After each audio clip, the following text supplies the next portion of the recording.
तरफ और नतीजों की तरफ, खास तौर से उन पर जो कल बाजार बंद होने के बाद आए, और उनकी पूरी की पूरी लिस्ट लेकर हमारे सहयोगी शरद दुबे फिर से जुड़ गए हैं। शरद, बताइए, इंडसइंड बैंक से शुरुआत कर लेते हैं। बताइए किस तरह के नंबर्स रहे और उसके अलावा खबरों वाले शेयर कौन से रहे। जी बिल्कुल अभिषेक, इंडसइंड बैंक की नतीजे की बात करें तो अनुमान तो था कमज़ोर आएंगे, लेकिन कमज़ोर से थोड़े बेहतर आए हैं, मिले जुले नतीजे कहेंगे। ओवरऑल नेट इंटरेस्ट इनकम 14% गिरा है ईयर ऑन ईयर बेसिस पे। वही पैट में 72% का जो है इम्पैक्ट देखने मिला। ऑफ कोर्स जो प्रोविजंस थे जो पिछले 2 क्वार्टर में कंपनी ने अनाउंस की थी, वही इम्पैक्ट अब देखे जा रहा है। जीएनपीए एनएनपीए एसेट क्वालिटी डिटोरिएट हुए हैं और प्रोविजंस भी बढ़ गए हैं 68%। आंकड़े तो ठीक है, लेकिन यहाँ से कंपनी की गाइडेंस क्या है वो ज़्यादा इंपॉर्टेंट होती है, क्योंकि सारे जो वर्स्ट थिंग्स हैं वो लाइकली फैक्टर्ड इन है। और यहाँ पे देखें तो मैनेजमेंट कमेंट्री कह रहे हैं कि जो भी फाइनेंशियल इंप्लीकेशंस हुई है प्रीवियस इश्यूज़ की, अब वो सब फैक्टर्ड इन होकर इस क्वार्टर में जो है एडजस्टमेंट्स ले लिए गए हैं। इसका मतलब आगे जाते हुए एडजस्टमेंट शायद ना हो, ये उनकी टोन की बात थी। कंपनी कह रहे हैं कि जो अपॉइंटमेंट होगी नई सीईओ की और जो बिजनेस रिकवरी है वो नए नियर टर्म मॉनिटरेबल्स भी रहने वाले हैं। तो नेट नेगेटिव न्यूज़ फ्लो जो है फैक्टर्ड इन हो चुका है। अब यहाँ पे मिले जुले नतीजे हैं, तो अगर अर्निंग्स का इम्पैक्ट से जो है स्टॉक में सेलिंग प्रेशर आता है तो शायद अब्जॉर्प्शन भी देखने मिल सकता है इंस्टीट्यूशन से। और ये हमने देखा हिस्टोरिकली हुआ है जब भी कोई नेगेटिव न्यूज़ फ्लो इस कंपनी के साथ आया है। तो Torrent pharma positive news flow है, inline set of Q1 numbers है।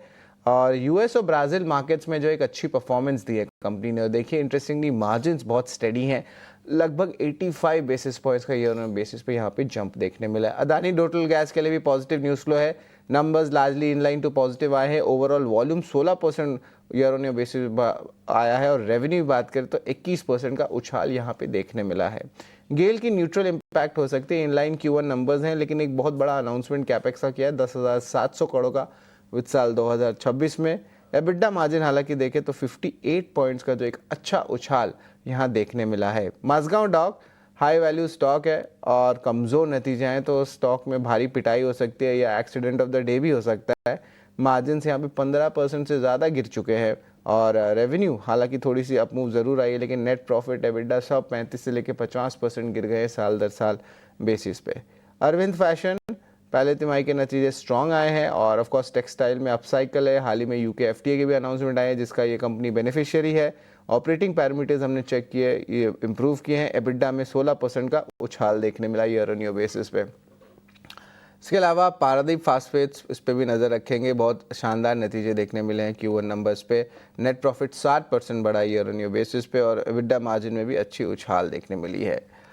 टीसीएस पे जो है डेवलपिंग स्टोरी आ रही है। कल हमने ऑफ कोर्स 2% ग्लोबल वर्कफोर्स की जो है छटाई की अनाउंसमेंट आई थी। इसके अलावा सोर्सेज बता रहे हैं 18 स्वदेश को कि गवर्नमेंट ऑफिशियल्स इसी मामले में जो है अपनी नज़र लगा के बैठे हैं और यहाँ पे अंडरस्टैंड करना चाहते हैं कि ये ले ऑफ्स क्यों हुए। तो इसमें ऑफ कोर्स एक लेबर मिनिस्ट्री का भी एंगल ज़रूर है। और इंटरेस्टिंगली एक हायरिंग फ्रीज भी जो है ईटी की रिपोर्ट कह रहे हैं कि सीनियर मैनेजमेंट्स को लग सकती है, जहाँ पे उनके जो पे राइज है उस पर भी पाबंदी लग सकती है। ये डेवलपमेंट स्टोरी है, तो इसके अंदर क्या माजरा है उस पर भी हमारी पूरी नज़र रहेगी।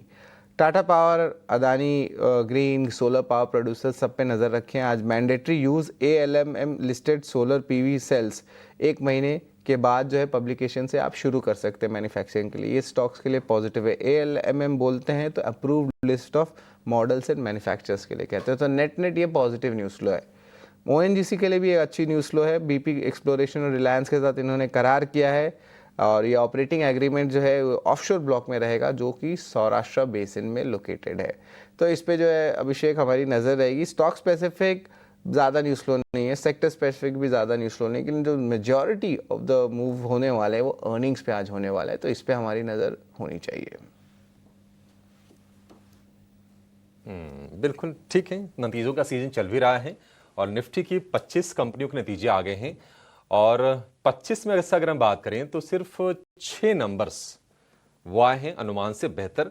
बाकी या तो मिक्स्ड है, अनुमान के मुताबिक है, या फिर वीक है। वीक वालों की संख्या थोड़ी ज्यादा है, और इसी को लेकर बाजार चिंतित है कि अगर एफआईज को लौटना है, अगर घरेलू निवेशकों को अपना स्ट्रेंथ बढ़ाना है भारतीय बाजार पर, तो आखिर होगा कैसे, ये चिंता की बात जरूर है। लेकिन इंडसइंड बैंक के नतीजों को थोड़ा विस्तार से समझ लेते हैं। हो क्या रहा है कि 1 बाय 1 जो नतीजे आते हैं, थोड़े बड़े नतीजे होते हैं निफ्टी के, वो बाजार को थोड़ा सा ना सेंटिमेंटली डाउन करने का काम कर रहे हैं।